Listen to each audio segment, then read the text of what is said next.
A new car? What? A new car! You get a car! You get a car!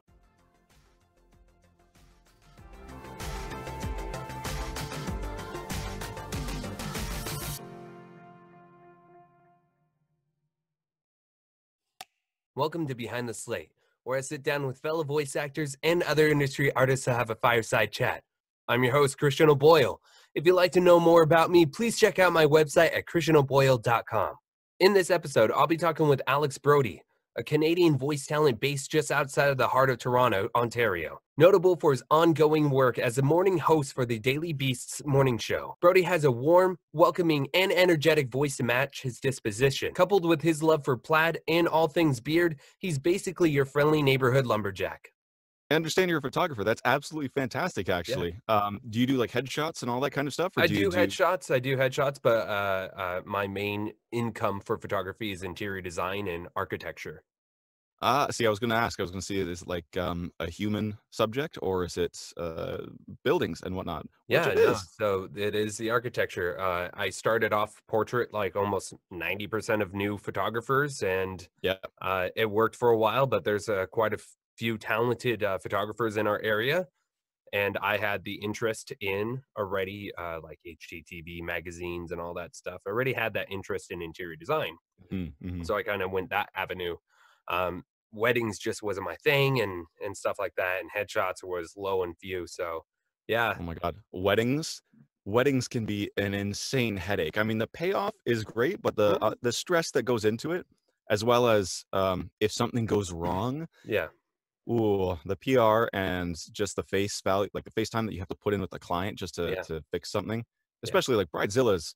Even if you do something perfect, they can be.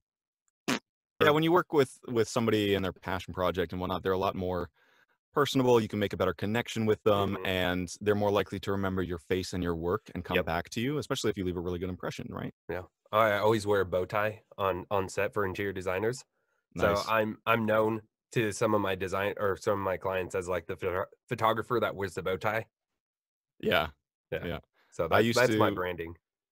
Yeah, that branding is huge, and like just professionalism and whatnot. Like I see people just in positions that should be relatively professional, and they are in like a hoodie, right? Some people can get away with that. If you're a big name, a brand name, and you're going into the office just dressed like in an all gray tracksuit, you can get away with that, right? Like that can be your branding. But when you're just starting out, or when you're you know at a average level per se, the more presentable you look, it goes a long way. Like I used to wear a suit vest all the time. I used to always wear suits, and I was this is back when I worked in the bank, right?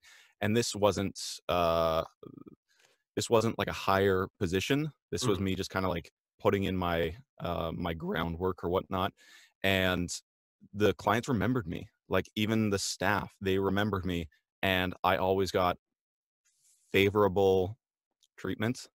I hate to admit that, but I did, and it was mostly because of one, personality and attitude, but two, how you presented yourself and interacted with the clients, right?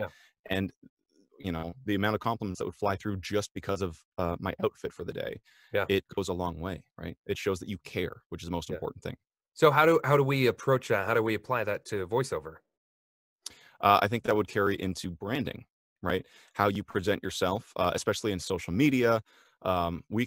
This is going to go into a huge conversation. We can take it so many different ways. So first off, I think I'll say is Twitter, right? I first interacted with you on Twitter, actually. And you, your disposition was very positive. You were very presentable too. I think you had a like a nice style and a headshot for your profile picture. And you were very energetic, right? Now, if a client sees that, it can go one of two ways, depending on how you carry yourself. If you're energetic and you're nervous or timid, you seem inexperienced. If you're energetic and happy, but you're also confident, then that's somebody that you want to work with, right? And then it goes into your branding. So like your Twitter banner, your profile picture, your little statement there. What does it say? If it says something slightly derogatory, or if it has to do with politics, religion, people tend to want to stay away from that because it may not align with themselves, or they realize I don't really care about that kind of stuff, but it is possibly detrimental down the line for me, right? And I don't want to have to deal with somebody who is outspoken in that way. Mm-hmm. So I pretty much only use Twitter for personal reasons. I'm horrible at social media. I'm absolutely terrible at it. I've always been terrible at it. I have, I think, a Facebook page that has been dormant for like 7, much longer actually, probably about 10 years. And I only went on it recently to change my name. Oh, okay. Because I didn't want it to be associated with anything in my future, right? Right. And now that I say that, I sincerely hope nobody finds it. But if they do, I'll have no way of knowing because I don't use the page anymore, right? Right. So I only use social media for um, having a presence, right? Mm-hmm. And trying to be out there. And because I'm inherently bad at it, I have to put in that extra effort into using it, right? Yeah. Like I'm not the person that'll sit on my phone for 3 hours at a time, Mm-hmm. right? I'll go on once a day for a couple minutes, Yeah. or sometimes I'll skip a few days, and then people will think, "Oh my God, Brody fell off the world. Where is he?" I'll be like, "No, just I'm here. I'm like an old man. I don't usually do social medias."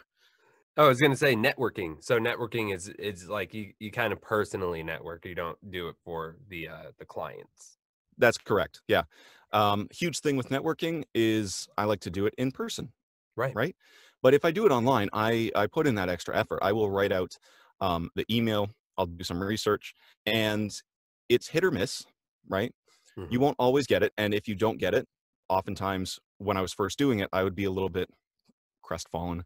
I'd be a little bit kind of hard on myself, but I very quickly learned that you put in that extra effort, and even if you don't, even if it isn't as fruitful as you had hoped, Mm-hmm. you're still building a positive connection. You're still building a positive presence Right. in whatever area you're going in, right? Whether it be corporate e-learning, anime, animation, whatever. There's so many different streams of VO, and as we're progressing into 2019, 2020, into the next 20 years, there's going to be so many more opportunities as well. Like YouTube, Oh yeah. right? YouTube used to be for cats. It used to be for like Nyan cat, another cat, Parodies. just silly thing. Right? But now YouTube's moved into a crazy market where you have documentaries going on. You have TV series like Good Mythical Morning. Absolutely love that show. You get so love many it. good pieces of information there, and they have built a brand off themselves. Mm-hmm. They have a merch store. They have Good Mythical More. They have they just recently did a tour. Can you believe that? 2 YouTube guys filled up a whole stadium, right? Mm-hmm. And I know Critical Role recently did that as well, and they're starting to do that from building off of their Twitch show and their YouTube channel, right? But that's a whole cast of faces. This started with 2 people, and by all means, I'm not trying to undermine Critical Role. Like, I love that program, I love the show, I love the people on there. Yeah. I don't want people to mistake what I'm saying, and that started from very small roots too. But nobody knew that it was going to blow out. It was a passion project, right? People put it out there because they loved to do it, and that shows. Right. So YouTube, back to it. Now it's going into like movies. You got what is it? Shane Dawson? Yep. The interview guy, Yep. right? He's doing that. He's putting out 43, 45-minute videos, and they're part of a longer thing, right? And the normal understanding was that people's attention spans, which are usually short, would only be maximum like 15 minutes, right? Sometimes even less if you don't get them in the first like 30 seconds or something, right? Like the way you format your videos right now are quite pleasant. You have a little clip at the beginning, then you have your intro, and then you get into the whole program, right? Which is the smart way of doing it. Like you probably looked at people who have done something similar, saw that they were successful, and you amalgamated that. You took from the best and made it your own. That's what phone. That's what my favorite English teacher in high school once told me. It's not plagiarism. You take from the best and you make it your own. And that's what the smartest people do because they realize where the success is and they emulate it, right? Exactly. It's not a bad thing. It's you're acknowledging it, right? And if anybody ever asks you, you can say, I got it from here, right?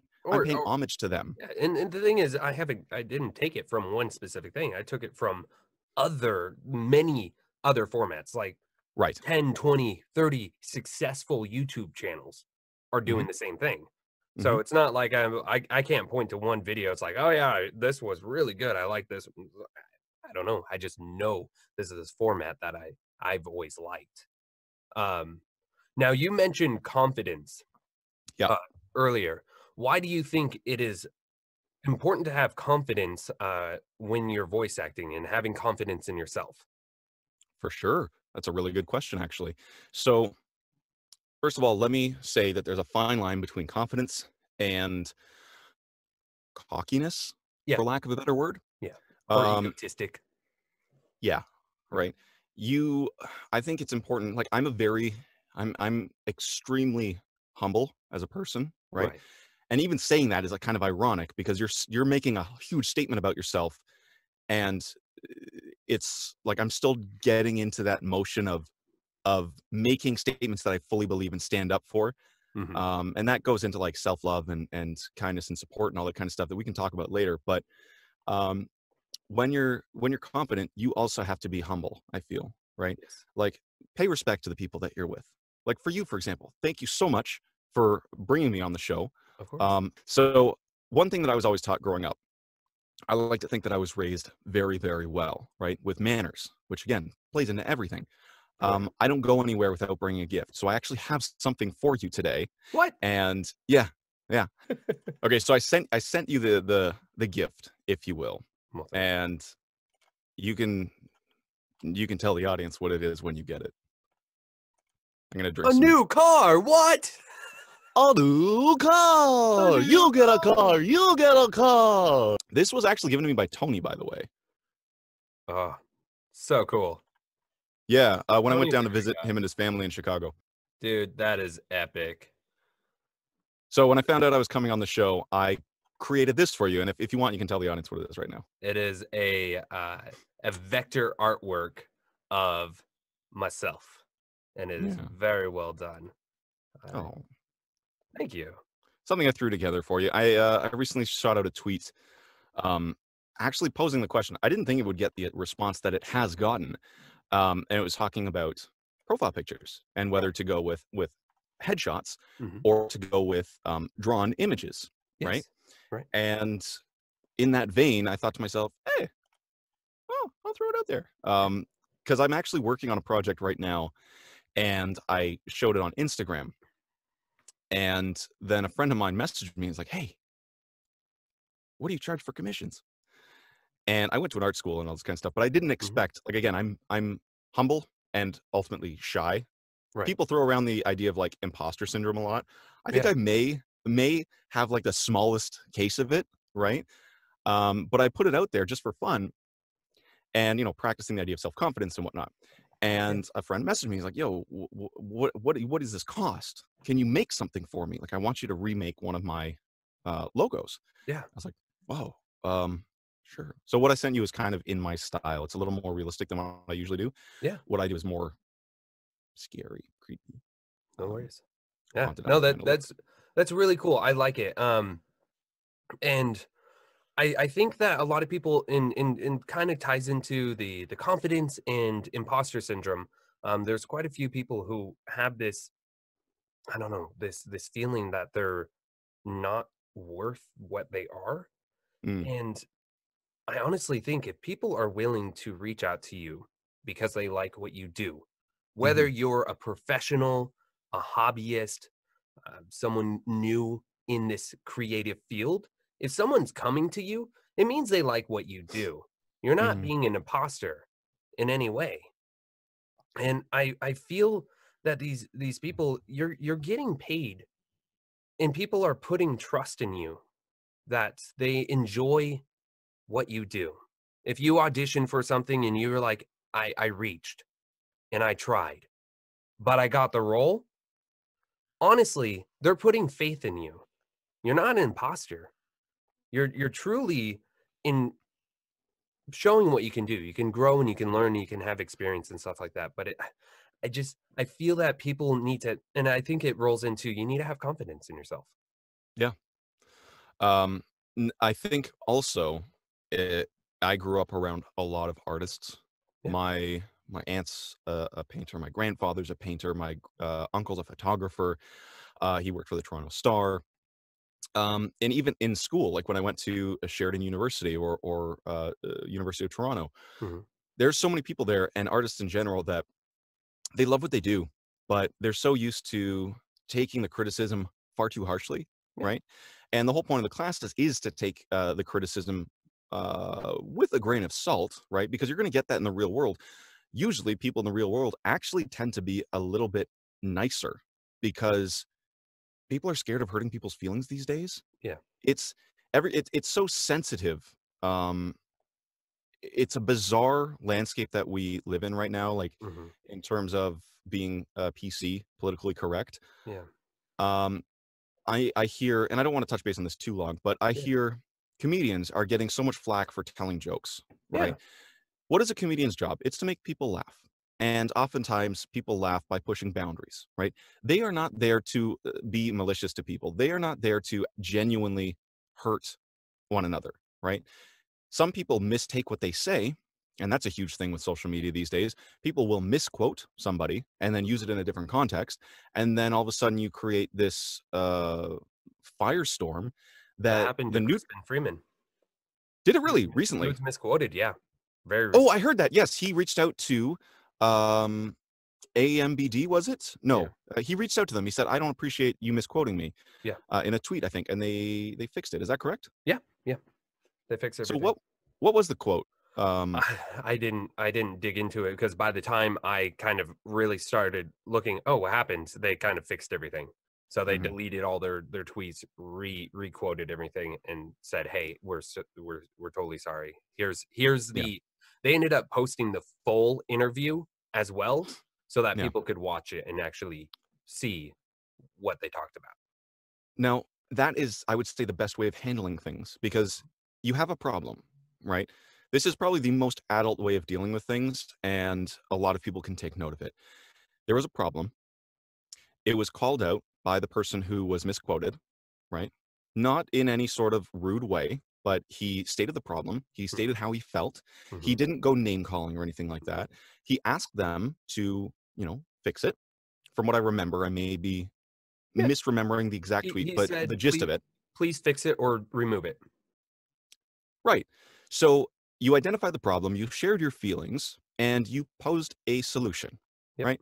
And a lot of people on social media these days just jump into a firestorm, especially if they're completely neutral and they feel like they should be offended when they're actually not. Right. Like, who is the guy from Deuce Bigelow, Male Gigolo? Male Gigolo, Deuce Bigelow? It was oh, he's in all the Adam Sandler movies. He plays like the really kooky, crazy guy often. Oh, yes. I don't know his name. Insert name here. That's who we're talking about. He did an interview and he was saying, and this is where I got some of my perspective from. He was saying that people who are not offended just get offended because they want to jump on the train. They want to partake instead of just minding their own business, which a lot of people should just do, right? Like gossip is bad. I see a lot of people in the community, Twitter community and art community, Mhm, jumping on bandwagons when they have no idea what's going on, right? mhm. And I sometimes I want to speak up and say, "Hey, this is not cool." But there's a time and a place at points, and sometimes it'll just get lost in the jargon, and then sometimes you'll get targeted as well. So you have to choose Mhm. your battles, Right. and sometimes you have to let other people learn, right? Some people call me a coward for not speaking up, but they don't know the situation, right? Which is what I was just talking about, Yep. right? Sometimes the best way of letting somebody learn is letting them fail and experience it. Mhm. And if they don't realize that they're in a constant circle of negativity, then oftentimes they're just not self-critical, right? Right. They're not thinking about things. They don't want to improve themselves. They're Yeah. happy in the miserable way that they're dealing with things. Um, Right. so I think a positive state of mind. Also, I Yeah. went off track a little bit. We were talking No. about something else. No. And I was almost gonna bring that back in a sense. I feel that a lot of people in terms of confidence, a lot of people don't know how to properly take critical feedback. Right. A lot of people are asking, "Hey, please tell me what you think." And as soon as someone says, "I like it," but they're like, "Oh, I'm bad." And he's like, Mm, "No, they didn't say you're bad. They like it." But there is a place to grow. If yeah. someone no one is not everyone is gonna truly like what you do, ever. Right. There's gonna be people who love it, there's gonna be people who are neutral to it, and there's gonna be people who hate it. That is how art is. No one is no one it has to like your art. So No, I think I completely agree. yeah, and I think what a lot of people have in terms of this confidence is they don't know how to truly take critical feedback. And I also feel that people don't know how to properly give feedback. Yes. Oh my gosh, I was just about to say that. Um, there's a certain way that you can give feedback, which is supposed to be the least detrimental and most supportive, Yeah, which is kind of what you just said. I like this. You're doing this well. Let's try this. Or I'd love to see this. Like, Christian, I love that sweater on you. It looks so good and thank you, comfy, thank but I would love to see you in something a little more colorful. you. Yeah, Or well, let's try a flamboyant color and see how that works with you. ooh, I love a good Or pink on me. oh, I can't do pink. Salmon Oh, just messes with me, oh, good right? pinks are good pinks are good. Or purples. Purples are good. Good. Yeah, like the picture I did for you. I threw in a bunch of purples. Yeah. But or I could say, "Hey, that sweater looks awesome, but it's making me feel really hot right now. Like I'm Actually, I'm already feeling feeling really hot hot in the right now. sweater. Don't bring it, don't bring it Please up. change." Right? And you do it with like fun, but there is sincerity in there, but you do it with a smile. Yeah. And some people are just very sensitive, and they've been brought up that way, unfortunately, in this Yeah. culture. Like Yeah. they learn through school to be coddled, and then the real world or after school. It's just, and I feel that even in when I was taking photography in college, we had um we had feedback hour or time. So we would do our session and then we would all sit down and we would pass around our favorite piece and pass it around the class. And the class would, I think they wrote and then sometimes they would speak it, but they would give feedback on an image. They had no idea whose image it was. They Oh, just I like go, that. yeah, they just go, "Oh, I really like this, but there's this part where I felt that maybe this should have been the main focus." Right. Or they just critically said, "It's good, but I don't like it." Or some people, "I love it. This is perfect." And Right. that's how art is. And so I think that that's just kind of one of those things to where confidence needs to be found obviously in yourself. But I think Yeah. also people need to properly give feedback and also don't ask people for positive feedback. You're not going to learn from it ever. Yes. So if you want That's feedback, get real feedback, get good feedback. I've never it's funny that you say that. I've never heard somebody ask for positive feedback I because know. that's just a compliment. Yeah, I have. That's It's that's a bad. really I have to like digest that for a moment because positive feedback there's feedback in a positive way, Mhm. which I personally think is different. You can give feedback in a positive manner, like we were saying. Yeah, You compliment them, you you properly reinforce format them. it Yeah, you make them feel good going into it, and then you introduce something that they might want to change, or right? work on. Yes, or work on. That's a more politically correct way of saying it, Yeah. right? It's funny, I was talking about politically correctness before, but in this case, right, you have to be diplomatic with things, right? Mhm. You're not going to tear people down. I remember I was doing coaching sessions with one person, and it didn't resonate with me, Mhm. so I moved on. I moved on. And sometimes you have to understand that um you can't live to please other people. You have to be happy yourself. And if it's not working for you, Mhm. it's okay to move away. It's okay to move on. Right. The world is not going to end. You're going to be okay. You're going to be fine. Some people, some people have said this to me, and they've used the idea, nobody died. Right. But I've learned to not say that because and somebody actually did pass away Oh, like the previous week. I said it in an open format in a room, and unfortunately, right after I said it, I was like, "Ooh, yeah, I'm not going to do that again." They didn't react to it, but I was conscious of it, right? right. Because you have to be conscious of these things. Right. So I've stopped saying that, and I've just started saying, "You're okay. You're going to be okay." Mhm. It didn't do any damage, right? Like, for instance, if you're going to go up and talk to a girl or a guy in a bar format or something, and Yeah. say, you know, is it all right if I buy you a drink? Or you look fantastic tonight. I just wanted to come and, learn your name. If she says no, or he says no, you're all right. You're going to be okay. Right. And you have quintessentially shot your shot. Right. Mhm. You can be charming about it. You can be confident about it. And that even plays in there. Confidence is key anywhere in your life. Once you Right. learn it somewhere, you can apply it. And fake it till you make it works only with body language. Yep. Faking it till you make it does not work in other places. Like, if you're going to fake it and tell somebody that you have so much wild experience and you're like the best of the best and you are going to you work at this company and you're going to get them a job, give me your resume, but you don't have that power. That is faking it, and you're not making it. You're putting yourself in a hole, Yep. you're ruining your integrity, and you're making yourself look bad in the long run, Right. right? People need to know that you have integrity. People need to know that you're honest. Mhm. Personally, this is how I live. I don't know everything. I'm Mhm. still learning, right? And that's part of the fun of it.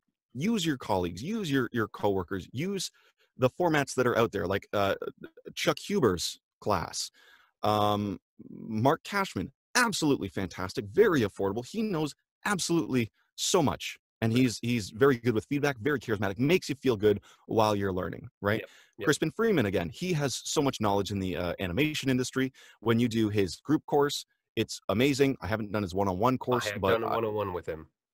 tell us about it. 101 with Crispin was very insightful.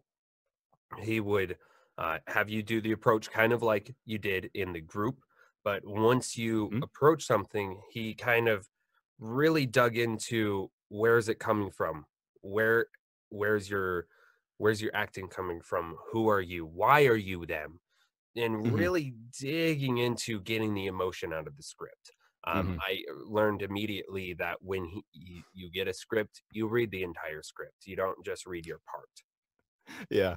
Then he goes, "Did you read him?" Like, "Oh, I read my part and I skimmed over everything else." He goes, he goes, "When I give you something, you need to read it." And I was like, "I feel so bad," but That's fair, that is and that's a something good learning and it opportunity, was a right? great learning opportunity. I felt bad, but you know what? That was my mistake, my fault. The I think a lot of people underestimate the power of embarrassment and the power of shame. Yep. It's a wonderful learning opportunity. It's a wonderful learning tool. And even if, like the way that he said it, he just said it matter of factly. Like I'm familiar with how he speaks and how he Yeah, gives he's very criticism and everything. matter of fact. He's very matter of fact. And if you don't sugarcoat something, oftentimes you can feel a little silly when you receive it, right? But you Mhm. know it's not coming from a negative place. You know it's not coming from a bad place. And in the moment, you think to yourself, oh, this is really cringeworthy. I just kind of want to crawl away. And you know not to do that mistake again because you don't want to feel that again, Right, right? When you right. sugarcoat things for people, they'll make the same mistake. They'll make the same mistake. Yeah, yeah. So I definitely agree on that, and so that was kind of my experience when I worked with him is kind of where's your acting coming from? He really dove into that and really dug it out. I really had to rack my brain in terms of like thinking about it because I've never thought about it. And then Yeah. of course, when you get a script, read it. Don't skim it. Understand the copy because there's a reason why they put the scene in it. They don't Hmm. they don't just put it there because it's sugar and cookies. They put it there because it's the meat. Have you ever, do you have an Instagram account? Surely, right? Yeah, yeah, but Okay. for architecture and interior design. Okay. So some of the things that I follow on Instagram is like acting, Right. right? Speaking of which, I'm going to be taking my first improv course with Second City, the well-known Mhm. Second City in Toronto, Yeah. at the beginning of next month, and I cannot wait.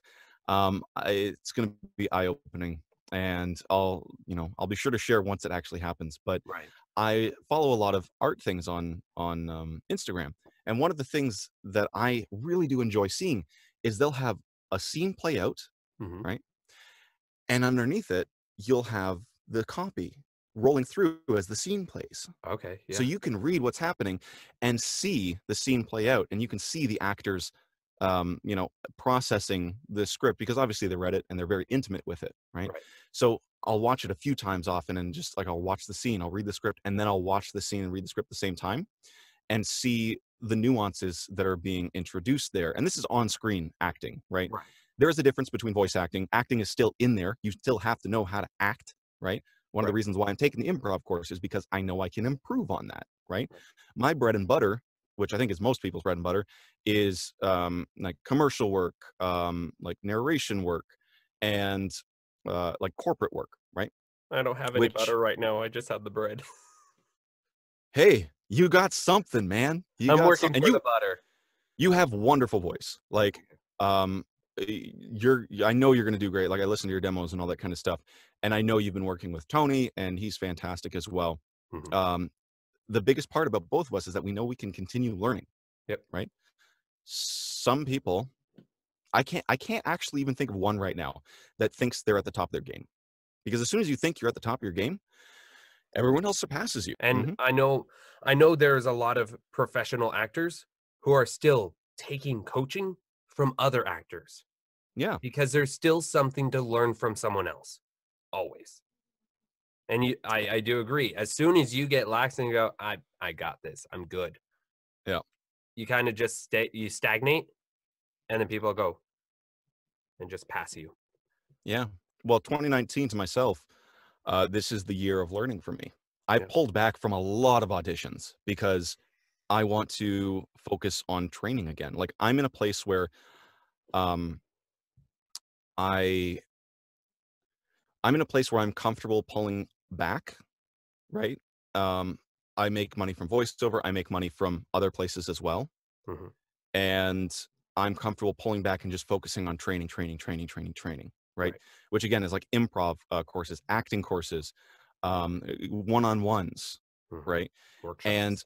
yeah, and a lot of people um, on the higher end of the scale, they will say, do not take training courses with people who are not accredited, people who don't have the experience and who are not working voice actors, casting directors, or talents.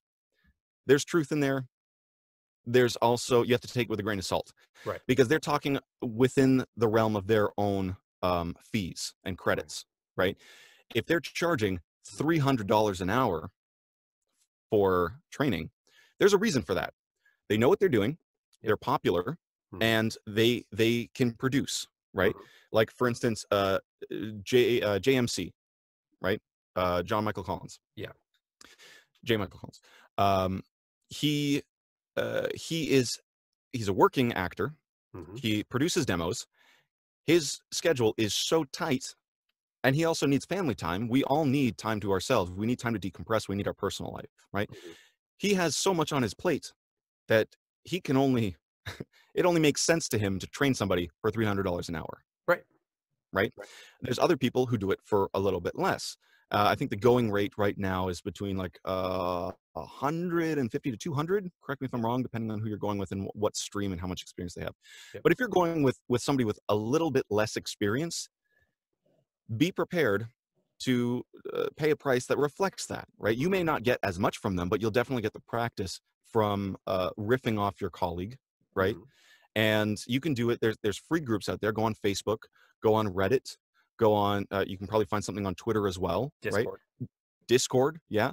Um, if you're in any Dungeons and Dragons communities, that's a wonderful way of learning too and breaking out of your shell and practicing new characters where you know you're not going to get flamed. You know you're not going to be um, thrown to the wolves because you're with people who may not be as actorly inclined, Right. right?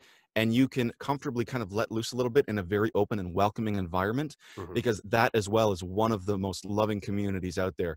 Dungeons and Dragons, if you're not part of that community, I'd suggest checking it out and playing at least one game, even if Oh. you're not into voice acting, right? So I do stage theater as Right. well as voice acting.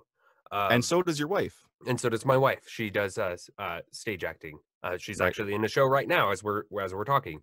Um, and so a lot of people were talking. We were like, "Oh yeah, we play D&D," and they're like, "Why?" It's like, "What do you mean why? You create a character, you improv the character, you it's so much improv goes into it." And I Hmm. think you can learn, like you said, whether you're an actor or not, but you can learn so much. It's a theater of the mind. It's Yeah. interacting with people who are have the same interests. If you have a D&D community in your area, I mean, I play with my friends and we literally sit around a table. I mix drinks, we have chips, and we literally play and for hours just hanging out. Instead of playing video games, instead of being on your phone, instead of watching TV, you spend one day a week or something just sitting around, being funny, being silly, having moments, Yeah. and it's it's truly a delight in terms of just how much of a bond you can have with these people. Yeah. I'll tell you a bit of a funny story. Um, Oftentimes, like you mentioned, when you talk about D&D, people sometimes respond in a negative way. Yeah. It's very much an archaic attribution. It's very archaic idea that Dungeons and Dragons is for losers, Yeah. right? And it's been proven time and time again that it's not. It's Hmm. good fun. It keeps you mentally active. It's like mental athletics, right? Right. So I was with a friend of mine, and she is not into Dungeons and Dragons. She's not into video games. She's nothing of that sort. Yeah. But she was a good sport, right? So I admittedly tricked her a little bit and started just throwing out hypotheticals. You know those would you rather games, Yeah. right? And then I led that into a D&D session without her realizing it. So we were in the car driving to a drive-in, Right. right? And I posed her some questions. I was like, okay, what would you do if this happened, right? And then, okay, well, this just happened because this happened. And then as we started to go, right, and we had a fair bit of time before the movie started, as Right. this started to go on, she started to realize that this world has consequences. And she didn't even realize she was in a world, right? Yeah. So by the end of it, the movie was starting and everything, and she left the session with a ring of like teleportation, Right. right? And to this day, we'll still talk about it. And she has no idea that it was like a D&D session, but now she has this ring of teleportation. So it's like an inside joke that she has, Yeah. right? With her and I. And we can go into it whenever we want. And it's very simple, very natural, very fluid, because it's just us having fun, right? Again, like you said, theater of the mind. And a lot of people have forgotten how to have fun like that. Yeah. And it's Yeah. sad. And I think also when Jessie is talking to her best friend who is like the ingenue character, and they're like, "Hey, I play D&D and the blah blah blah," and goes into it, and then she kind of scoffs at it a little bit, and then she goes, "Wait, wait, wait, we pretend to be another character and dress up and play in front of hundreds of people every day.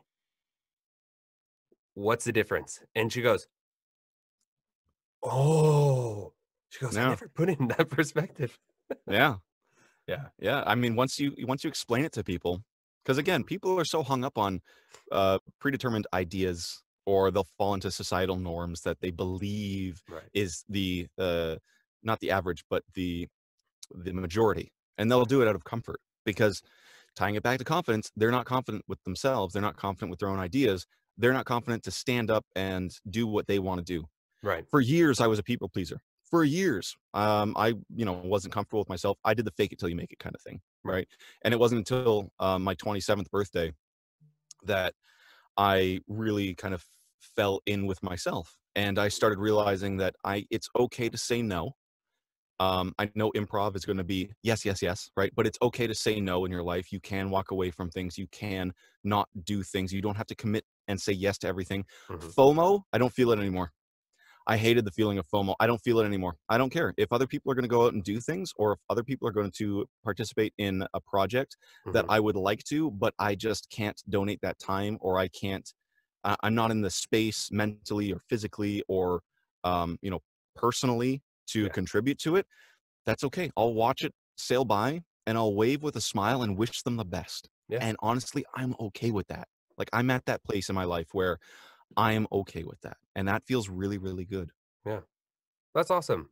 So it seems like you truly love yourself and love your actions and kind of your decisions. Yeah. What can the outcome of an actor who truly loves himself? What is the outcome from that? That's a deep question. A good one, a deep one. Somebody who I think loves themselves can allow themselves to suspend disbelief and go into places where they might not normally be comfortable. Again, I'm not 100% there. I'd say I'm 90% there. Yeah. And moving forward, again, this year is going to help me be a better me, Mhm. and allowing myself to love myself really gives me permission. And you do have to give yourself permission. You don't need other people's permission. You need to give it to yourself. It'll give me permission to really fall into certain roles and really allow me to feel emotions that I thought I had under control, but really I just negated, right? Mm-hmm. Like for years, I've always been a positive person. Mm-hmm. Years, right? Always focusing on the positive. But if ever I felt like a negative feeling, I would just be like, "Nah, I don't need to feel negative. Get it out of here. Don't need it." And I thought that was me controlling my emotions. I thought that was emotional intelligence. Mm-hmm. But I'm starting to question it. And I think questioning ourselves is the best thing that we can do in our lives, because that means we're constantly working towards growth. I think that I'm going to start embracing some of that struggle in myself and not let it take over, but understand it more. If I feel Mm-hmm. anger, um, Why? and yeah, I'm usually somebody who is intuitive and somebody who breaks down things, but and like understand why it's like I'm feeling angry. Why? Okay, this is why I don't need to feel this way. Go away. Right. Right. I would logic myself and reason myself out of negative emotions. Mm-hmm. I think I'm going to try, and I don't know how this is going to affect me because it's new territory, Mm-hmm. but I'm going to allow myself to feel it, and I'm going to embrace it a little bit. And in those moments, instead of getting it away and just going back to happy, I'm going to acknowledge that. If I feel sad, I'm going to acknowledge that I feel sad, and I'm going to vocalize it, right? Mm-hmm. Because if somebody does something and I feel sad about it, I don't have to be, it doesn't bother me. It's fine, whatever, right? Mm-hmm. But, and it's very much different from not speaking up to not feeling those emotions, right? Right. Not feeling those emotions, I didn't have to speak up because I didn't feel them, Right. right? Feeling them, I can speak up and say, I really don't appreciate that you did this. I know where it was coming from and it meant well, but Mm-hmm. it doesn't resonate with me. And I'd appreciate it if you didn't do that in the future. Right. Right. Or something along those lines. I think that's a relatively good example for the moment. Yeah. But speaking about it kind of helps. So I appreciate you listening because, again, new territory. And if you have advice on it, by all Yeah. means, right? You just allow yourself to um, grow and dive into those roles that you might not normally Yeah. And I, feel I comfortable feel, with. I also feel that having an understanding of your emotions and understanding of yourself, yeah, if you're sad, it's good to be sad. And I'm one of those people who grew up that men don't cry. And Hmm. I'm sure a lot of people grew up in that Yep. aspect. Yeah, me too. So after being married, 7 years have been married. I'm still breaking down those walls. But I definitely feel that once you have an understanding, and even when I'm sad, I still have my positive disposition. Like that's just me. Like Yeah. I'm an optimistic person even when I'm sad. Yeah. But I can address I'm sad, apply it, and then approach it in my normal personality, positive personality, in a sad anger. Even if I'm angry, I'm positively angry. Um, but I approach it in that sense of this is who I am. This is how I'm approaching this situation. Yes, I'm angry. Let us figure out how to resolve it. I Yeah. don't brush it off. I still approach it and make sure that we can resolve the issue so that way you don't stay angry, because if you dwell on it too long, it'll affect you, and it'll affect your That's right. moods, and it'll affect your day, your week, your month, your year, Hmm. and it's a boulder. So as long as you acknowledge I'm angry, don't brush it off, address it, but don't dwell on it. And I also feel that once an actor is able to love themselves, they can be themselves. And if you can be yourself, you can truly act Yes. because you know how to address your own emotions. Yeah. And there you can grow and act on other emotions to be a different character, even if that's not you. And that's where that's my journey right now. I'm trying to become you. I'm trying to be as emotionally intelligent as you are right now. And people might look at the both of us and be like, they got their shit together, Yeah. right? We kind of do. I would say so. We seem very grounded, very level-headed, but there's always improvement. And again, like I Always. said, there's a very specific thing that I'm trying to work on right now, and that is um getting more in touch with those emotions, right? Yeah. Like I love myself. I'm not afraid to let me experience those things. And like you said, I grew up not talking about things, not feeling things, not crying, because that is, what. And my friend group, we never talked about things. We knew we had each other's backs, Yeah. regardless of what happened. If somebody passed away, if there was a struggle or a hard time, we knew it would be happening, and we would just sit there and just be there for one another, Yeah. which worked for us. It did work for us, right? But I think moving forward, like you said, like in order to do what you do, you're being a better husband that way, and you're being a better father that way, Mm-hmm. right? And that's, I think, the most that any of us can ask to be, is to be a better person. I'm not going to say man, because people Woman, might not man, identify as that, or other, non-binary. right? Or if there's another section that we haven't mentioned, that too, right? Because I genuinely cannot keep up at the moment, because I'm not in. I don't. I I I say that with some levity, but yeah. I mean it in all seriousness as well. I'm ignorant on the topic because I am not I'm not living the life inside that circle. And Yeah. as much as I care and try and keep up with it, it's so constantly changing. Mm-hmm. Like the LGBT community, it's not the LGBT community now. It is uh, they're adding more letters to represent more areas of society, right? Mm-hmm. And I think that's a good thing, because it's going to get so absurdly long at one point that people are just going to realize people are people. Why do we need this? Yeah. Just love one another, right? And it may Yeah. be a couple of years until we get there, but I think we're a lot further than we were where our parents were. We're a lot further than we were where our grandparents were. Mm-hmm. And the global village, as much negativity as it brings, because people can just do cyberbullying now, it brings a lot of enlightenment, Mm-hmm. and it brings a lot of positivity too. And And you just support. have to focus on that. And support. Yes, you're right. Because the communities that you can, once you find them, they're your family. Yeah. Right. And I say you choose your family. Family is not blood. Um, Mind you, blood can be part of your family, Of but just course. because somebody is your blood doesn't mean you have to consider them family. If they're abusive, if they're not supportive, if they do not help you grow, Mm-hmm. you can cut them. Mm-hmm. Not physically. You can move on with them when you have the opportunity. I understand that if you are minor and you're living inside your parents' place, and they may not be as supportive as you like. If it gets bad enough, then make a move, make a change. Right. But when you're old enough, move out, go live with a friend, do something that is positive to your development, Mm-hmm. because it's a lot healthier. I've seen people grow up in negative households, negative environments, negative workplaces, Mm-hmm. and it affects them in a horrible way, Oh and yeah. they don't see it until, you know, I don't like psychoanalyzing people, but I'll definitely talk about positives and negatives and repercussions, Mm-hmm. right? And then it starts to sit in with them. And even in the workplace, what is the work? This isn't a dad joke, although I love them. Mm-hmm. What's the worst thing that you can catch in an office? The worst thing that you can catch in the office, a lot of people will say, is the common cold or germs. Right. However, a study was done in the UK, I think in 2016. The worst thing that you can catch in the office is bad manners.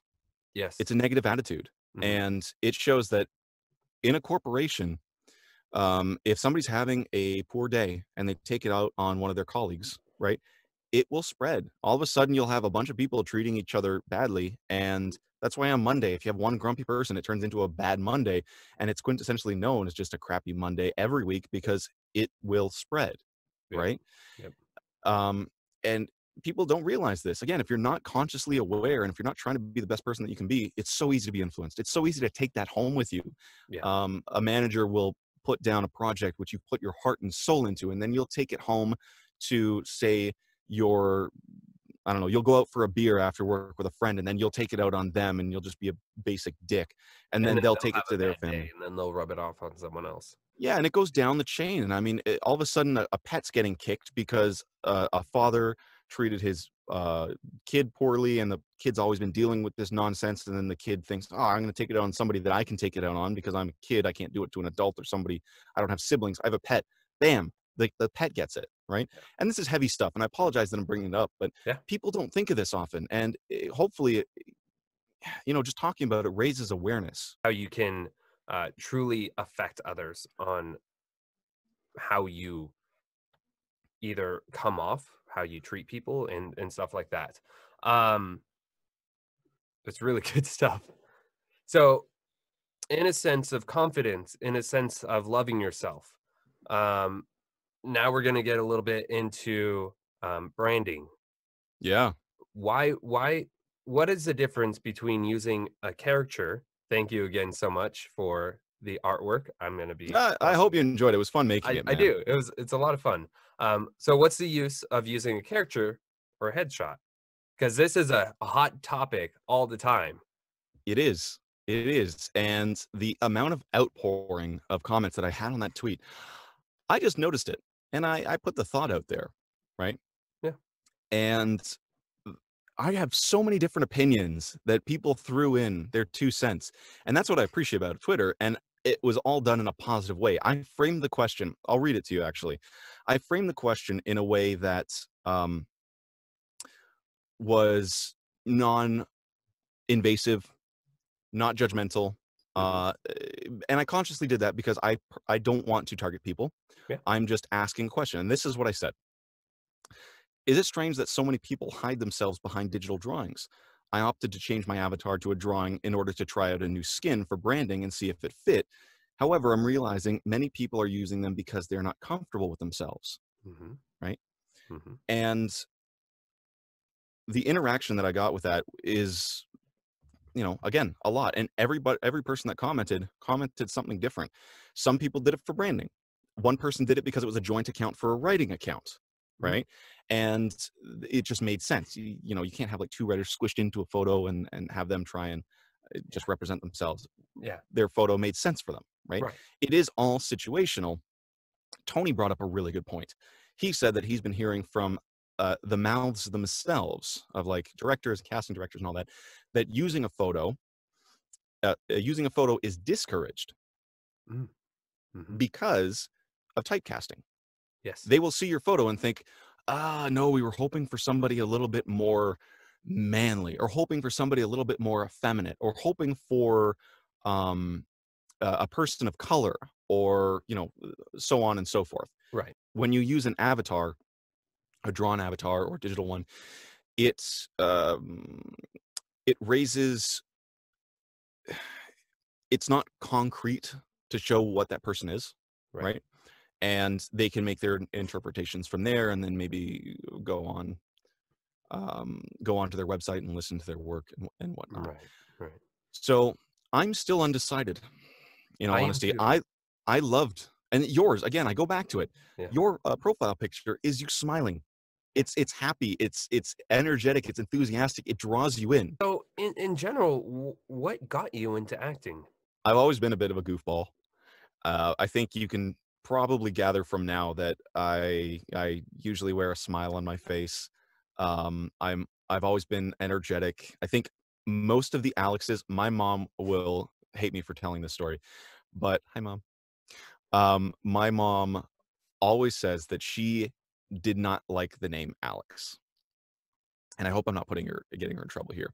Right. But the reason why is because every Alex that she knew, um, when she was teaching, I feel like the more information I get, the more possible I'm going to get her in trouble. But um, every Alex that she knew was one who was very hyperactive, one who was always in trouble, right? So I was always known as Alexander, never an Alex, right? Okay. But I always followed through with that energy and whatnot. So I carried that through into my older ages. And I've always, like I said, I've always been a goofball. I've always been imitating things. I remember I watched an Arnold Schwarzenegger movie. I think I told the story once before. I watched an Arnold Schwarzenegger movie, and he was in the military. And Mhm. Arnold Schwarzenegger, or it was Kirk Douglas, um, the role that they played was very stoic, very emotionless, very just deadpan, and like not speaking, just kind of like grunts. And I was sitting there watching this, and that was the first time that I think I've ever seen a movie like that. So I was like, and when I was a kid, I would do like echopraxia and echolalia, which is when I see somebody do something physically, I have to recreate it. Mm. Right. When I see somebody do something, or when I hear somebody say something, I have to recreate it audibly. Right. I learned very, very quickly that I should never do that in public, because that will get me in trouble. And again, I was a kid, so I got away with it and I learned my lesson young. Yeah. And it goes back to the same thing of embarrassment is I embarrassed myself and the person I was trying to imitate. And I didn't mean it maliciously. It was more empathetic. I'm a highly empathetic person. I'm super empathetic. So I wanted to see what people were going through physically. If somebody had a limp, I wanted the limp. If somebody was hunched, I wanted the hunch.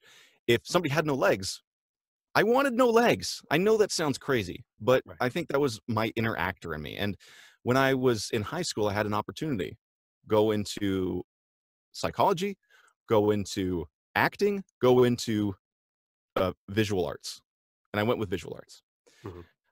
because in my head I'm thinking, oh, I can make more money from that. I'll do something that I love, and I'll be more stable, Right. right? Like design. I do a lot of graphic design Right. currently, so I think that is one of the ways that I led into acting. So I've never officially acted. I've never acted on stage. I've presented. I've given presentations. Um, I lied. I actually did like a student play, um, Those which sometimes, was I mean, they count, but they don't count. yeah, they count, but they don't count. Yeah. And It's this one cute, more certainly or shouldn't less. because I smacked the student beside me by mistake in front of the audience. I went to go turn and she was there, and I was the king and she was the princess, and I was just like smack. And I was like, I really want to apologize, but I'm saying my lines right now. So I stopped. I looked at her. I was like, and then I continued my lines, and I was mortified. But to this day, it puts a smile on my face because it's so silly, right? Right. Um, so long story short, I grew up, right? I still have this desire to mimic things that I see and hear. Mhm. That's why I love dialects.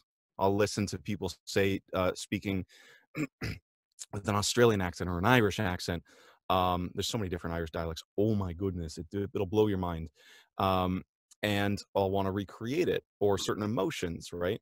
And there was a point in my life where I think like 2 years ago or something like this, there was a point in my life where um, I wasn't happy at the job that I had. And my girlfriend at the time said, you would really be good at being your own boss, but still taking direction from other people. Mhm. And I thought about it and I processed it. And then I realized that she was telling me, be a voice actor. Because when you're a voice actor, you wear so many hats. Right. You're a marketing, you're a marketing expert. You're a business owner. You're a finance analyst. You are like a risk analysis person. Mhm. You're actually the talent, right? You are so many different things. You're your own PR agent. And I was like, this is perfect. So then I told her, this is what I'm going to do. Right. And she was like, that's not what I meant. I don't want you to do that at all. So I still attribute to her that she's one of the major pushes that led me into voice acting. So how long has that been since you started voice acting? I think officially like 2 years. I think I tried about 3 years ago, Mhm. and I fell flat on my face. Mhm. I didn't get anywhere with it because I didn't have the tools at my disposal. I didn't have the finances. I didn't have the knowledge. I didn't have the mindset. A whole bunch of things. It just was not my time, and that's okay. I accept that, and I know, and I learn from it. So I think I've been doing voiceover for about 2 years now at a professional level. Like I said, I was pulling back for auditions, and currently I'll usually do things that only pay. Just it's not that I don't support unpaid work. Like Right. if it's a passion project and it's fun and you enjoy doing it, sure, if you want to do that, by all means. I think a lot of people look at price tags and they think, ugh, right? But Yeah. Felthleb, right? One of the pillars of he's built himself into one of the pillars of the CCC community. Yeah. He created a casting call, Yeah. and I love that guy. He's so funny. He has comedic timing down to like the letter, right? And some of the Right. stuff he does is just so carefree, you can't help but smile. So I did the same thing. I just cut loose. I just had fun with the auditions, Yeah. and I genuinely do not think I'm gonna get cast in that. Yeah. But it was just fun doing it, right? Yeah. Like I went a little bit off script and I just had fun. And sometimes you gotta do I wasn't a troll. I was not a troll. Right. I don't support trolls. But it goes back to having fun, right? Doing what you have time for. And same thing on one hand, if it doesn't work for you, say no. If it does, and even if it's not financially supportive, but you want to do it. Why not? Right? See, Enjoy I it. I look at it as well, even if it's I look at the price sometimes, but I've auditioned and I'm in several projects that are non-paid. However, I have faith in them that they will be great and that I Hmm. can use them for my portfolio. So I try to make sure that they're portfolio worthy. I have auditioned for projects that do pay and I would not use them in my portfolio. I know exactly what you're talking about too. Yeah. Not about those roles, Yeah. but I know that mindset. Yeah. I know that mindset. So Um, yeah, it's just one of those things where it's like, you know, if they pay you $10 or $20 or even 50 or whatever, but you're not going to use it, maybe I'll audition for it, but I'm not going to. Yeah, it's just one of those things to where it's like, I would like to do a project where I would love to share it. I've done you projects where I'm like, I don't want to share this. Yeah, you have to pay the bills sometimes too, right? Like Yeah. there are people who you wouldn't expect to work in certain things, and they do it just because they need the money per se, or they get hired to do certain things. And um y- you know it, you shouldn't hate on people for just getting work. Like Right. it's really silly and asinine to judge people for that kind of stuff. Like Fiverr, Yeah. for instance. Can of worms right here, but let's open it and fry it up and have a meal. Yeah. What are your um feelings? What are your feelings on Fiverr? so I did work on Fiverr. I had originally had an account on Fiverr. I did work with Fiverr, and I had a wonderful experience, right? And everything that I'm about to say here, please take with a grain of salt, um, because a lot of people jump on the bandwagon of Fiverr is bad. Fiverr undercuts the voice acting industry. Industry. Yeah. Best way of putting it. Um, Now, yes and no, right? With Fiverr, you can set your own rates. Now, currently, I am not with Fiverr. I'll say that. I have an account with Fiverr because I actually hire people from Fiverr for certain things, but I do not use my services. I don't offer services on Fiverr there at the moment. Right. However, I'm reconsidering, and I'll tell you why. And again, I may get flack for this, but hear me out. And if you want to have a discussion about it, Christian, you or anybody else listening, by all means, I'm happy to have a conversation about it. But hear my points first. So on Fiverr, it's a good place to get your feet wet, right? It's a good place to get your feet wet because people will come to you with jobs. They don't necessarily care about the quality. And especially if you're just doing the bare minimum, like what is it, like $5 for like 300 words, that's a lot of freaking work for $5. You're not only, you're selling yourself short at that Oh, of point, course. Of right? course. If you produce good quality. If you're just getting started, then $5 for 300 words, uh, and I tell this to clients now, you you get quality or you get speed, right? And then there's also the price range. It's a triangle. You Yeah. can't have You all get three two. of these. You You get get two, cheap and fast, cheap and good, fast and good, or fast and cheap.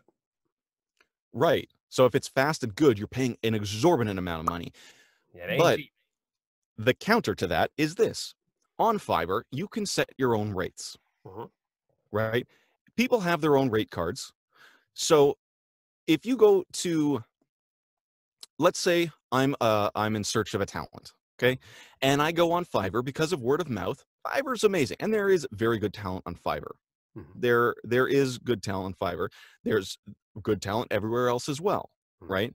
I'm not saying everyone everywhere else is good talent, but if you go to Fiverr and you want the best of the best, you're paying for it because they set their rates. They're not charging $5 for a lot of work. You can include royalty. No, I actually don't think you can include royalties.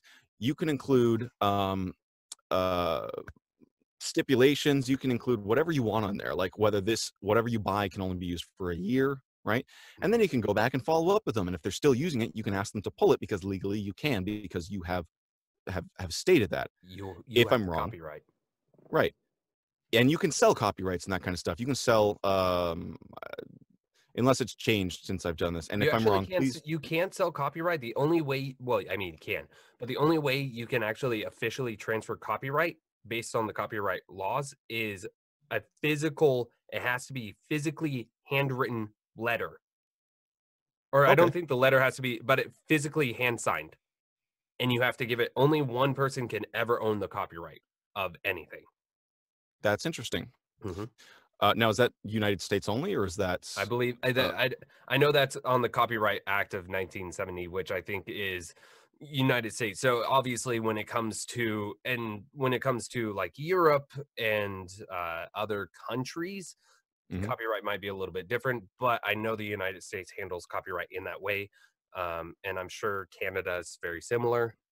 Yeah, I would guess so. Yeah, but at the same time, there are obviously other ways around said copyright. But so, as I said, I'm considering it because I don't know all the facts. What I may have said, there was contention between Christian and myself, right? And I acknowledge that, and I understand that. yes, So it's one of the things that I'm thinking about with the point that you just made, right? But you can set your own rates. So I can charge $100 per 100 words, right? Depending on, like, if I want to go with standard unionized rates, right? If you are part of the union, then do you think you're going to be working on Fiverr? I'm not unionized, so I can set my own rates, right? But I still respect people in the union, and I respect their rates and what they've worked and strived for, right? Now, the beauty of Fiverr, again, is that that income or those clients are finding you. They are bringing their work to you, right? And you're acknowledging that by working on Fiverr. So you basically are setting up kind of a kiosk where people can peruse and bring business to you. You're not going around marketing yourself. If people are going to find you through Fiverr, they found you through Fiverr. Yeah. If you don't market it anywhere else, then that means they are coming to you because they found you somewhere else, and you can charge a different rate, right? That's why some people in the Fiverr community say this is a Fiverr exclusive. And you often hear that in their marketing videos. Yep.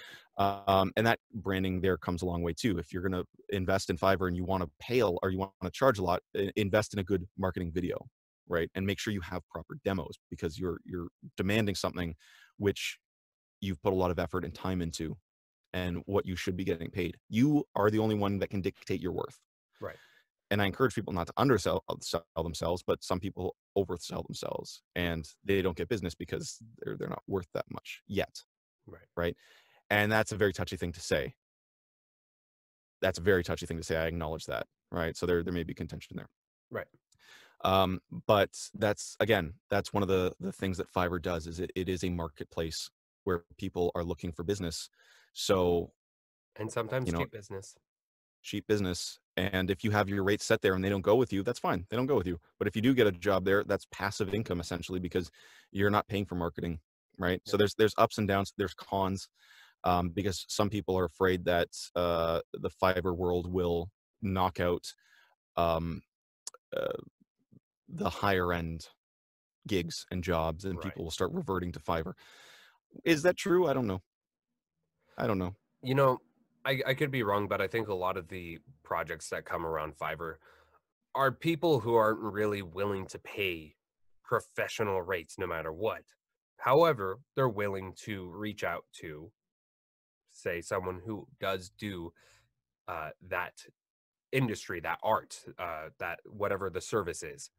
So they're obviously willing to reach out and start maybe looking into that world. Maybe they just don't have the budget, and obviously they probably will never be able to afford a professional at that level. But they're like, hey, $50, I have $50. we work on Casting Call Club. Nothing. I love Casting Call Club, but we work on these projects that pay $10, $5, nothing, $50, and $50 for a project that, if it were real rates, would probably be a $500 gig. But we're willing to take $50 because, hey, this is a great gig. So if people are flacking on Fiverr, people are paying you and they're paying you $20, you're going to get $20 probably on Casting Call Club. Anyway. I support small businesses as much as I do the big businesses, right? And going back to budget, as you were mentioning, I'm flexible with my rates, right? I am comfortable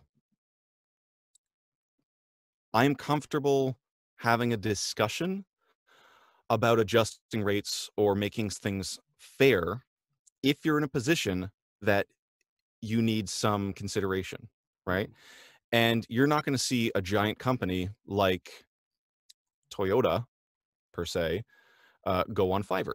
It may be the more smaller end things. I did a project on Fiverr once. It was the one of the most endearing one of the most endearing jobs that I've ever done. It was a mother who was wanted her kid's book read. She wanted a voice actor to read a book for her kid, and I did it, right? And it wasn't about the money, right? It was a mother that was just wanted an audiobook for her kid, and it was a personal project, right? So it's not like she's going to go distributing it, all this kind of stuff. And I think it was one of my favorite projects that I've ever actually done, is because I was doing it for a child, right? And the thank you that I got afterwards was just so heartwarming and endearing, that, you know, I don't regret that. And there's certainly no way in hell that I would want to charge her an arm and a leg, right? Like she paid a respectable amount, and I'm okay with that, right? So it's things like that where, if they're going to blow up as a business and become an amazing high functioning business that can spend millions and millions, then I'll be like, no, you don't get these kind of rates, unfortunately. Unfortunately for you, right? Because you can afford it, and that's not cool what you're doing. Like, I reserve the right. Anybody reserves the right to turn down a client. It has to be the right match, and you have to believe what you're doing, and you have to be comfortable with it, right? And I think that's where a thing with Fiverr comes into contention, is that if you cancel, then, like, if you cancel a gig, then it could impact your rating. Again, it's been a very long time since I've been on Fiverr, and it could have changed. The platform could have. I did Fiverr in the very beginning. I think I got 2 projects, both $5.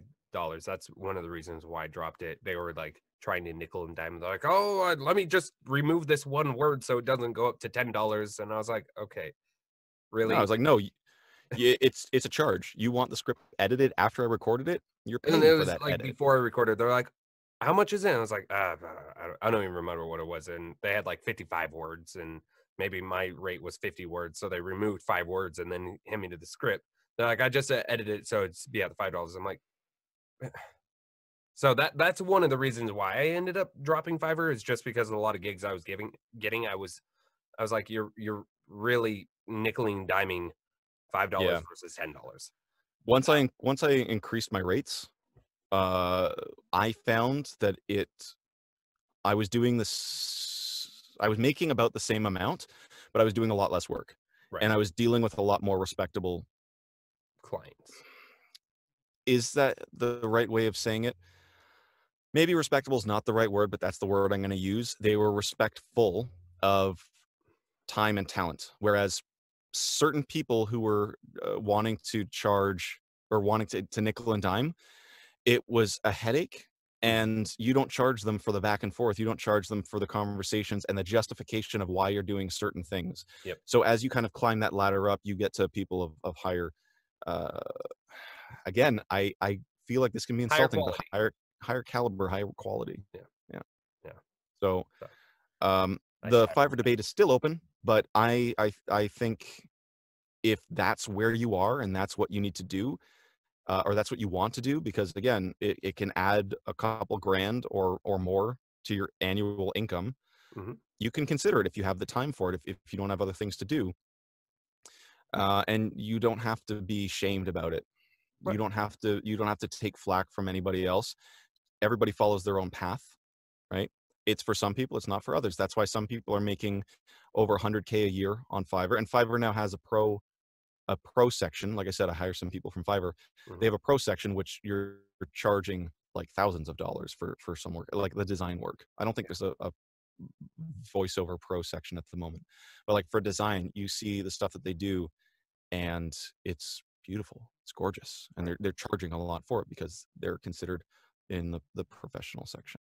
Yeah, I definitely feel that Fiverr, in a sense, is getting probably more flack than what they're accredited to, and I think a lot of people that are given the flack for Fiverr don't understand the platform. Anyway, so I actually started using LinkedIn, and I'm trying to reach out and build a connection based on LinkedIn. Oh, we'll And have to connect on LinkedIn. yeah, yeah, for sure.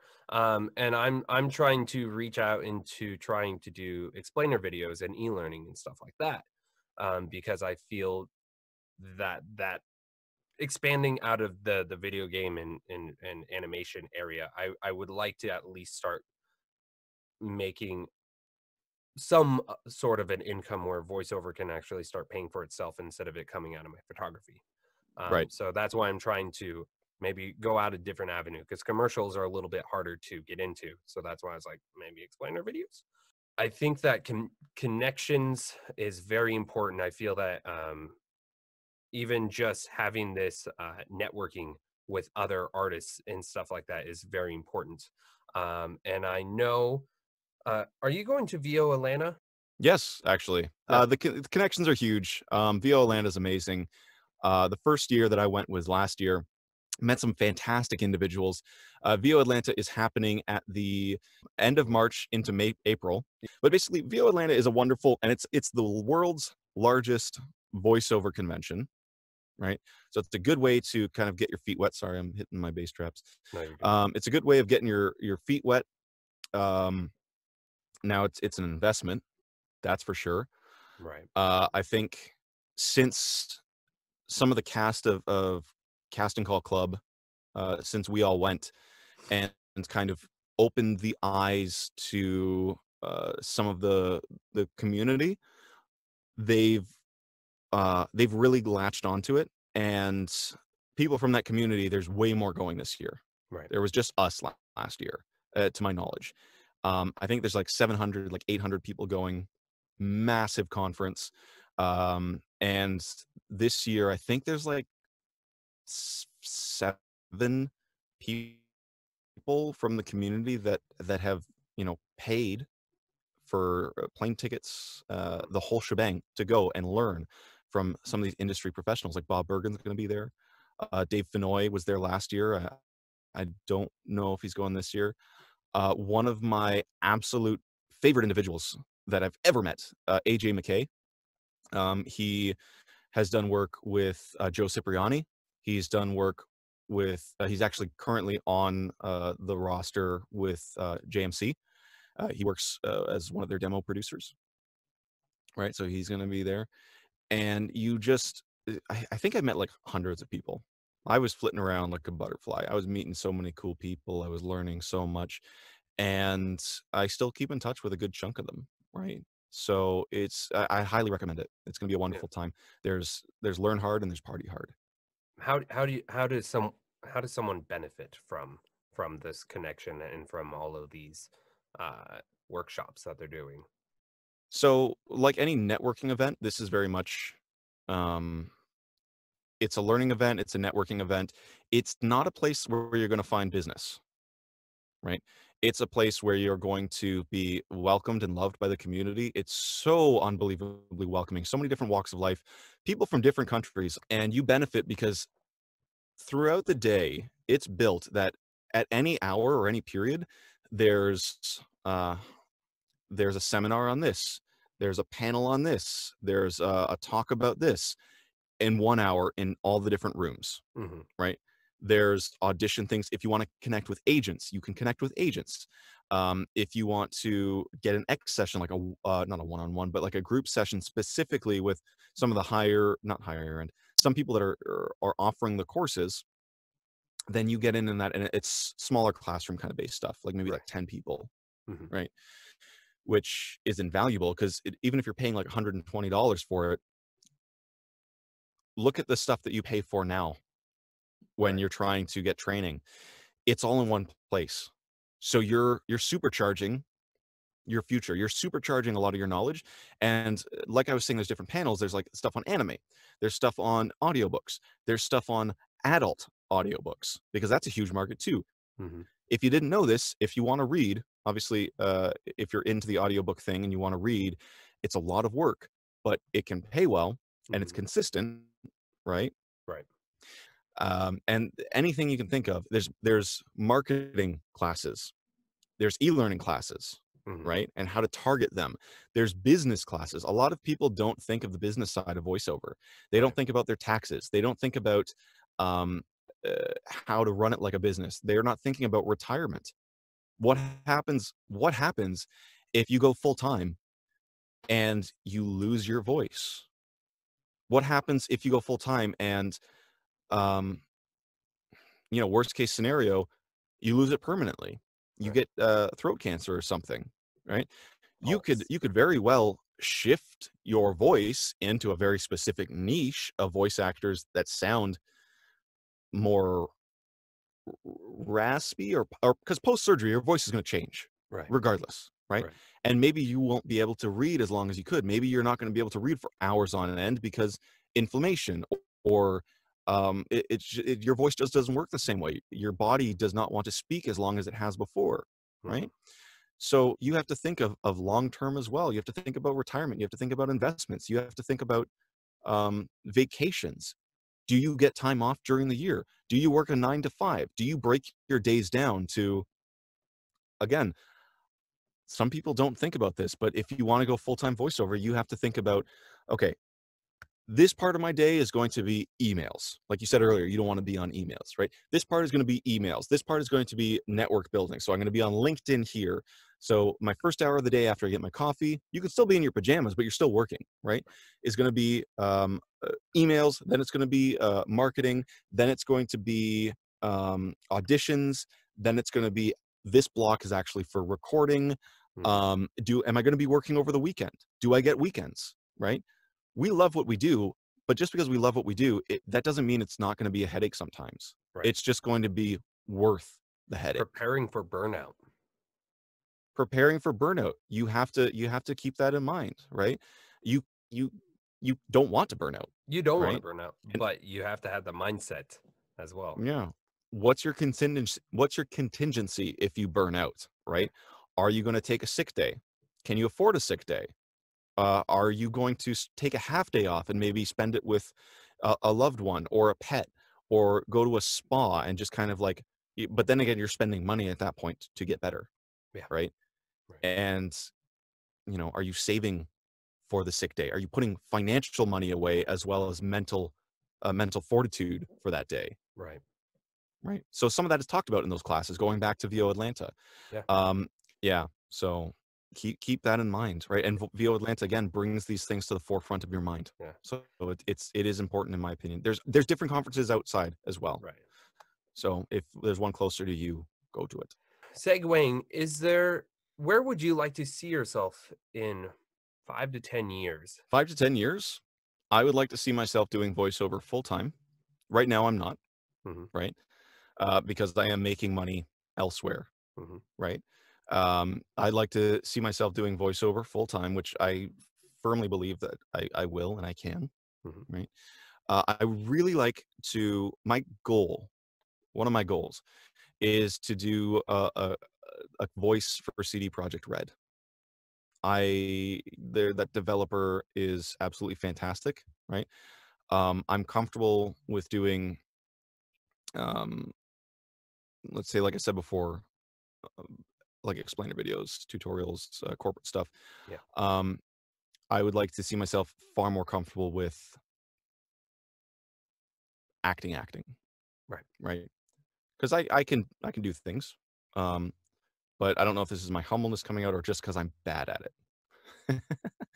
Right? So I would actually like to be far more confident. Let's say that. Far more confident in my acting abilities, Hmm. which again is what this year is for.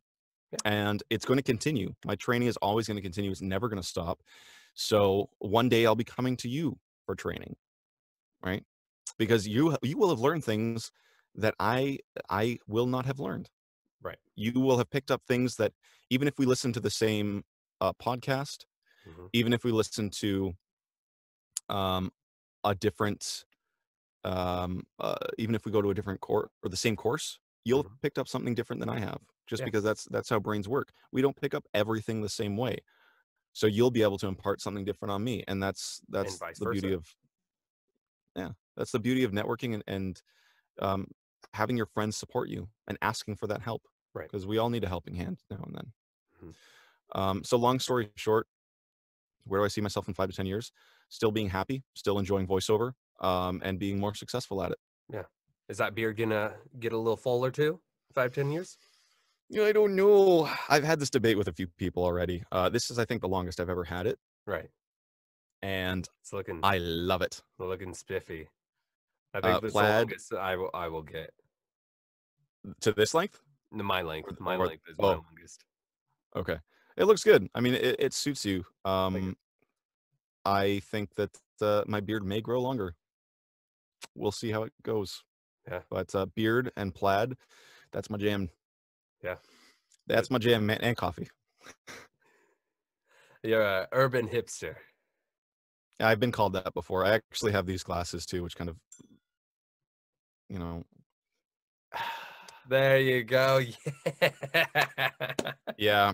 I wasn't aiming to go with hipster. I was just like, I thought it looked cool, and I No, accept the moniker. yeah, you don't aim for it. You're like, I love that style, I love that look, and you go for it, and it just happens to fit into a specific genre or specific thing. So, going to be shifting into mostly studying and learning this year. Is there Right. currently a project that you're most excited about? I think one of the most ongoing things that I have right now, like the clients that I have, I'm not cutting out. And there are things that I will still audition for, and there is still work that I will still take on, but Right. at a far more reserved rate. Hmm. Um, I'd say the Daily Beast is one of my favorite things to work on. It's an early morning program for people who are aware of the news site. They can listen to it pretty much anywhere, like iTunes, on the website itself. Hmm. What's that other one? Spotify. And the process of that, it comes in sometimes so last minute that I'm doing a cold read Right. of the script, and the final product comes to about like 6 minutes, 5 or 6 minutes, and it's breaking down like the stories that happened in the previous day, like the top five kind of thing, right? Hmm. But when you get the script and you get like a quick run over, or you have to read it cold and then go back and edit it, Hmm. it it's a wonderful experience, and I don't take it for granted because I get to while doing it, right? It's also a gig. It's like it's a Hmm. job. So it's like thank you, right? But also you're honing your abilities by doing things so fast, Right. right? You are improving your reading ability because you're like you're mentioning with cold reads, right? Hmm. You're reading a few words ahead while you're speaking something a few words back. Hmm. And you have to change your tonality, and you have to make sure it's not droll, and you have to make sure it's energetic, and you have to make sure that the topic fits properly. If it's a sad story, you're not going to be super excited. Oh my God, a kid died this morning, everybody. Right? No, you have to be mindful of what you're reading, Right. and you give it to somebody who's never done it before, and they may struggle a little bit, Hmm. right? And there are moments when I struggle. Like I have somebody who supports me, Steve White, amazing individual. Hmm. He's there for pronunciation and stuff. If there's a hard word, I can reach out to him and say, "Hey, I've never heard this word before. How do you say it?" Or "I'm Canadian. How do you, as an American, say this word?" We've Right. we've had misses like that where I've said a word that natively I think is pronounced one way, and he says, "You know what? Actually, it's pronounced this way." and then we'll have a professional disagreement.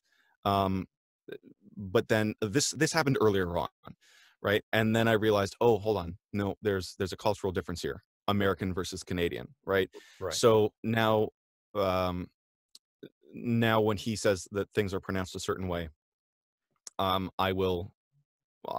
just take it and run with it, and then later on I'll revisit it and I'll learn something new, right? Right. I'll say, oh, I didn't know that, right? And I never approached it confrontationally or anything like that. I'll be like, Right. oh, like this is how we say it over here. And it's wild fun. That's good. It's under the gun, right? It has to be out by like 6:45, and sometimes the script comes in at like 6:10, 6:50. I think the latest it came in was like 6:40. Ooh. And there's no way that I got that out on time. But they acknowledged that it was it was just one of those days where the systems were messing up and whatnot. Right. Right. But imagine working under that kind of pressure. Yeah, for right? a corporation. It builds character, it builds skill, it builds Mhm. confidence in your own ability. Right. Because now when I see it, I don't even get any I don't even get a second thought about it. I think, okay, it's in at this time. This is how much time I have to play with. Let's go with it. Or it's in at this time. Okay, all right, I'm gonna have to do it this to make sure this happens in this sort of way. And that would be one of the projects, an ongoing project that I'm the most excited about, because I'm constantly learning, and I'm learning about the news. Sometimes it's very political and sad, Yeah. but it kind of keeps me in the know, and I find some interesting facts sometimes, and sometimes a really happy story to brighten my day. That's awesome. Yeah. So where can people go to find more about you and more about your work? At the moment, Twitter. So twitter.com/ or is it at, I don't know, it's at Brodie Voices, Okay. right? So BRODIE, not BRODY. Whenever I go to Starbucks, they spell it with a Y, but that's okay. Brodie Voices, BrodieVoices.com. You can reach me there. Instagram is at Brodie Voices. I don't use it as much, but feel free to hit me up. I may start posting things on there more. And let's see what else. LinkedIn, Alex Brodie. If you want to meet up with me there, I'll connect with you later on that. I think that's everything, unless I'm forgetting it. Forget some sentence. That's awesome. What about your email? Email is brodievoices@gmail.com, or I believe it's alex@brodievoices.com. Thank you for being on the show. Honestly, it was an absolute pleasure. Thank you so much for having me. I think I'm slowly getting heat exhaustion in my booth right now. I know when I came in, my hair was like relatively straight, and now it's just gone to like curly mess. But yeah, it's been so fun, and I can't wait to talk to you again. Thanks for listening to Behind the Slate with guest Alex Brodie. If you liked the episode, please subscribe to the channel and click the bell button to stay notified. I look forward to seeing you again. Have we already started recording? Yeah. Okay, then, I'm just making sure. What? Yeah. And then when I do get hired for something, I'm like, oh, the pressure. Go ahead and ask that again. No. Do you like that transition? I built that up. Yeah. Oh, thank God. Okay, I thought I missed something. I thought I zoned out, and I was like, did I miss part of that sentence? No. Yeah.